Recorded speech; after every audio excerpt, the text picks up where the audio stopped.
Hi అండి, welcome to సాహితీ recipes. ఈరోజు నేను చేయబోయే రెసిపీ ఏంటంటే మిరపకాయ బజ్జీలండి.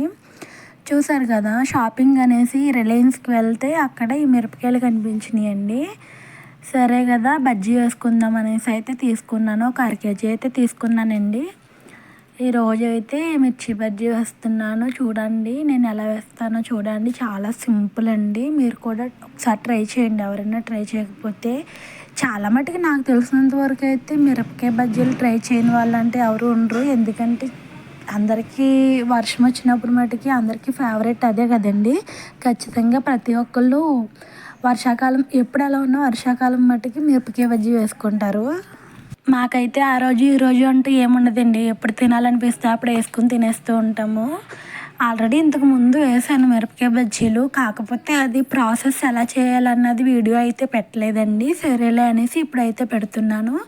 అలాగే వాటితో పాటు మేము ఎక్కువ వేసుకునేది పొటాటో బజ్జీ అండి. అది బంగాళదుంప బజ్జీ.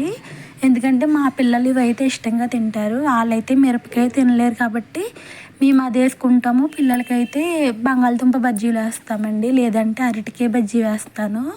అవైతే పిల్లలు చాలా ఇష్టంగా తింటారు. చూడండి, మనం ఎంత క్వాంటిటీ కావాలితే అంత క్వాంటిటీ పిండి తీసుకుని నాకైతే ఒక అర కేజీ పిండి పట్టిందండి ఖచ్చితంగా. మిరపకాయ బజ్జీలకి అండ్ బంగాళదుంప బజ్జీలకి అయితే అర కేజీ పట్టిందండి. నేను ఆల్రెడీ ఇది కలిపి వేసేసిన తర్వాత మళ్ళీ కలిపాను. పిండి తీసుకుని అందులో కొంచెం సాల్ట్, కొంచెం బేకింగ్ సోడా వేయండి. వేసి ఒకసారి మిక్స్ చేసి మళ్ళీ అందులోని సరిపడా వాటర్ వేసి మిక్స్ చేసి పక్కన పెట్టుకోండి. ఇప్పుడు స్టవ్ ఆన్ చేసి స్టవ్ పైన కడాయి పెట్టి సరిపడా ఆయిల్ వేసుకోండి. ఆయిల్ వేసుకుని చూసారు కదా, ఆయిల్ హీట్ ఎక్కిన తర్వాత మిరపకాయని ఇలా ముంచి, మీ ఇష్టం, మీరు ఎలా అయినా ముంచుకోండి, ఇలాగే ముంచాలని ఏమీ లేదు. ఇలా ముంచి అలా ఆయిల్లో వేయండి. చక్కగా ఇలాగే మిగతా మిరపకాయలను కూడా వేసేసుకుని ఫ్రై చేసి ఇలా పక్కకు తీసేసుకోండి. ఇలా ఫ్రై అయితే చాలండి, ఇలా తీసేసుకోండి. అలాగే మిగతా బంగాళదుంప బజ్జీలు కూడా వేసేసి పక్కకు తీసేసుకున్నాను. వాటిని ఇలా కట్ చేసి అందులో ఉల్లిపాయ ముక్కలు పెట్టి అండ్ లెమన్ పిండుకొని తింటే మటుకి సూపర్గా ఉంటుందండి. చూసారు కదా, మిరపకాయ బజ్జీలు అయితే మా హస్బెండ్కి అండ్ బంగాళదుంప బజ్జీలు మా పిల్లలకి.